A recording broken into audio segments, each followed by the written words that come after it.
मित्रों, कई बार हम समाज में या फ्रेंडशिप में ऐसे सुनते हैं कि मेरे एक फ्रेंड था, उसको एकदम हार्ट अटैक आ गया। और मेरा एक अंकल था, उनको 40 साल की उम्र में डायबिटीज़ हो गया या ब्रेन स्ट्रोक हो गया।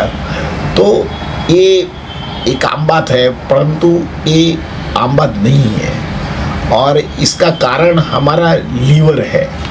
और लीवर में एक जो रोग होता है जिसको साइलेंट किलर बोलते हैं, तो इसका कोई प्राइमरी सिम्टम नहीं आता है, परंतु उसका सेकेंडरी सिम्टम कई बार फैटल आता है और हमारा का लाइफ एंड डेथ का सवाल हो जाता है। तो आज का वीडियो हम इसके बारे में बताएंगे। Hello friend, I am doctor Harshad Rawal, MD homeopaths, और मेरी चैनल में आपका स्वागत है। मित्रों, आज का विषय है फैटी लीवर डिजीज़। मित्रों, दुनिया में फैटी लीवर डिजीज़ को नैश के नाम से भी जाना गया है। NASH means non alcoholic fatty liver disease बोलते हैं। इसमें दर्दी अल्कोहल नहीं पीते तो भी उसको लीवर फेल हो जाता है। तो इसका कारण, बहुत सारे कारण हैं और इसका कारण हम आगे आपको बताएंगे। तो सबसे पहले ये फैटी लीवर क्या है? फैटी लीवर ये हमारा लाइफस्टाइल डिजीज़ है।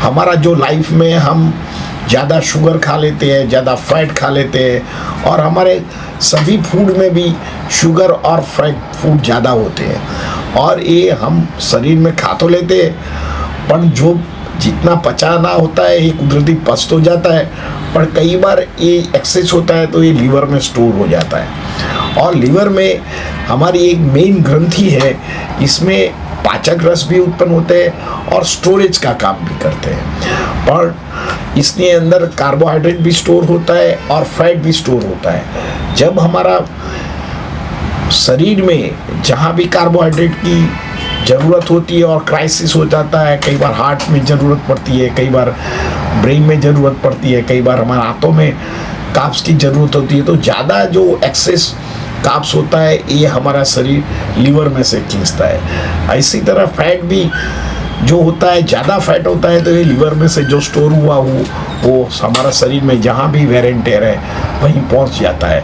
और जो शरीर में नुकसान हुआ है उसको भरपाई कर देता है। पर कई बार हमारा फूड में ज़्यादा एक्सेस ऑफ फैट होने के कारण ये जो फैट होता है ये हिपेटिक सेल में जमा हो जाता है।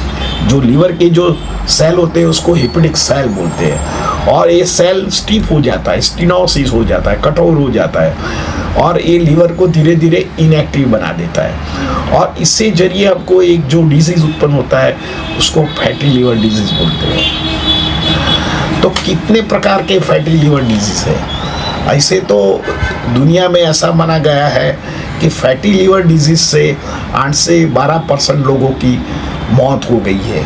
और उसको सो डेंजरस माना गया है को जो लोग अल्कोहल पीते हैं उसको अल्कोहलिक लीवर सिरोसिस होता है। इससे ज़्यादा लोगों की मौत नॉन अल्कोहलिक फैटी लीवर से होता है। इसलिए ये हमारा एक लाइफस्टाइल का डिजीज़ है, और अभी मेडिकल साइंस में इसको क्रिटिकल डिजीज़ भी माना गया है। जैसे हम केयर करते हैं कार्डियक की, पर कहीं लीवर की केयर नहीं करते, क्योंकि इसमें कोई सिम्टम शुरुआत में आते नहीं है। और दर्दी को फैटी लीवर का सामना जब भी सेकंड ग्रेड या थर्ड ग्रेड आता है तभी ही मालूम पड़ जाता है। तो इसमें कितने प्रकार के फैटी लीवर होते हैं? इसमें 3 प्रकार के फैटी लीवर होते हैं, और 4th प्रकार जब स्टेज चला जाता है तो लीवर सिरोसिस में दर्दी चला जाता है। तो फैटी लीवर में जो फर्स्ट ग्रेड सिम्टम्स होता है, इसमें दर्दी को कोई सिम्टम नहीं आता है। दर्दी को थोड़ा कॉन्स्टिपेशन रहता है और ओबेस दर्दी होता है, वेट गेन करता है। सेकंड में दर्दी को थकान लगता है, दर्दी को सांस चढ़ता है, दर्दी को वेट गेन होता है या लॉस भी हो सकता है, दर्दी को नौशिया, वॉमिटिंग, पेट भारीपन लगना, पेट में बिचली चलना, और कई बार हमारे जो स्टूल में म्यूकस भी आ जाता है, खुराक का प्रॉपर पाचन नहीं होता है, कई बार गैस अपर ट्रैवल करता है, कई बार पेट में गैसिंग होता है, तो बहुत पीड़ादायक होता है। और जो इसको भी केयर नहीं करते हैं तो ये फैटी लीवर 3rd ग्रेड में पहुंच जाता है। तो दर्दी को एकाएक डायबिटीज़ हो जाता है, उनको फैमिली में डायबिटीज़ नहीं है तो भी उसको डायबिटीज़ हो जाता है। कई बार यंग एज में हार्ट अटैक आ जाता है, कई बार ब्रेन स्ट्रोक हो जाता है, कई बार दर्दी को पैरालिसिस हो जाता है। ये उसका कारण ये 3rd grade fatty liver disease है। और लास्ट में लीवर सिरोसिस हो जाता है, नॉन अल्कोहलिक लीवर सिरोसिस बोलते हैं। दर्दी अल्कोहल नहीं पीते तो इसको भी लीवर सिरोसिस होने का कारण ये फैटी लीवर है। तो फैटी लीवर को आज का ज़माना में एक साइलेंट किलर इसलिए माना गया है क्योंकि इसमें कोई प्राइमरी सिम्टम नहीं होता है, तो दर्दी कोई केयर नहीं करता है। बट जब उनको ऐसे फैटल डिजीज़ हो जाता है तब उसके लिए ये उनके लिए थोड़ा लेट ट्रीटमेंट हो जाता है। तो 1st ग्रेड और 2nd ग्रेड जो फैटी लीवर होता है ये जरूर से ये रिकवर होता है। 3rd स्टेज होता है तो 70% होम्योपैथिक ट्रीटमेंट से होता है। और जो लीवर सिरोसिस होता है इसमें दर्दी की कितनी कंडीशन है, उसको डायबिटीज़ है कि उसको कोई दूसरा कोई डिजीज़ साथ में है, तो इसकी कंडीशन देख के जो एडवांस होम्योपैथिक ट्रीटमेंट लेते हैं तो दर्दी इसमें से भी बाहर निकल सकते हैं। तो मित्रों, ये फैटी लीवर होता है तो इसमें कौन से सिम्टम्स होते हैं? तो प्राइमरी हमको बताया कि भाई इसमें कोई सिम्टम नहीं होता है। सेकेंडरी, कई बार दर्दी को राइट साइड अपर एब्डोमेन में हैवीनेस लगता है, पेन लगता है, नौशिया लगता है, पेट में गड़बड़ लगती है, भूख नहीं लगता है, कई बार वजन बढ़ता है घटता है, दर्दी को कॉन्स्टिपेशन रहता है और मल करने से जोर करते हैं तो वाइट पदार्थ निकलता है चिकास जैसा, कई बार डकार आते हैं, कई बार जो फाट होती है बैड स्मेल होती है, पेट में कॉलिकपन होता है, दर्दी को वीकनेस फील करता है, चक्कर आता है, वॉमिटिंग होता है, नौशिया हो जाता है, दर्दी को नींद नहीं आती है, पाल्पिटेशन दर्दी को हो जाता है और सारा दिन थकान लगता है। मित्रों, 3rd ग्रेड में दर्दी को डायबिटीज़ हो जाता है, कई बार हिपेटोमेगाली में लीवर में सूजन आ जाती है, इसके जरिए लोअर पैर में भी उनको सूजन आ जाती है, दर्दी को भूख नहीं लगता है, वेट लॉस लगता है और बहुत अशक्ति लगता है और दर्दी को आँखों में झांकपन दिखता है और एंग्जाइटी, न्यूरोसिस, रेस्टलेसनेस हो जाता है। और लीवर सिरोसिस में तो दर्दी को हलन चलन करना भी मुश्किल हो जाता है। तो ऐसी तरह दर्दी को एक सिम्टम्स आता है। और इससे कैसे मालूम पड़ जाता है कि भाई इसको हम डायग्नोसिस कर सकते हैं? तो सबसे पहले आप पेट की सोनोग्राफी कराइए, जिसको अल्ट्रासोनोग्राफी इन एब्डोमेन बोलते हैं। तो सारा एब्डोमेन की आप डॉक्टर के पास जाते हैं तो सोनोग्राफी करते हैं, तो इससे जरिए उनको मालूम पड़ जाता है कि फैट के लेयर में कितनी फैट जमा है। सेकंड थिंग, कई बार ज़्यादा फैट जमा होती है और जो फिजिशियन होता है उनको लगता है कि भाई नहीं, कुछ एडवांस टेस्ट कराना चाहिए, तो उसको उनको फाइब्रो स्कैन भी कराते हैं। तो फाइब्रो स्कैन की वजह से इसमें कोई मास तो बन नहीं रहा है और हिपेटिक सेल की रचना कितनी है और कितनी जगह उनको डैमेज हुआ है, कहीं स्कारिंग हुआ है कि नहीं, इससे जरिए मालूम हो जाता है। और तीसरा कारण, कई बार ब्लड टेस्ट कराते हैं, CBCS कराते हैं और इसमें WBC की मात्रा देखते हैं, लीवर फंक्शन का सब टेस्ट कराते हैं। तो लीवर फंक्शन में भी उनका जो SGPT, SGOT, EL, ESC या GGL करके जो भी उनका एंजाइम है उसकी स्थिति कैसा है, इससे भी मालूम पड़ता है कि ये कौन सा स्टेज में है। और कई बार हम हिपेटिक प्रोफाइल भी कराते हैं, तो इसमें दर्दी को हिपेटिक C है, B है, इसके जरिए भी उसको हिपेटिक स्टेनोसिस कितना हुआ है इसका भी ये जजमेंट होता है। कई बार हम लीवर लिपिड प्रोफाइल फंक्शन भी कराते हैं, तो कई बार लिपिड ज़्यादा होता है, मीन्स फैट ज़्यादा होता है, तो इससे भी फैटी लीवर का डायग्नोसिस हो सकता है।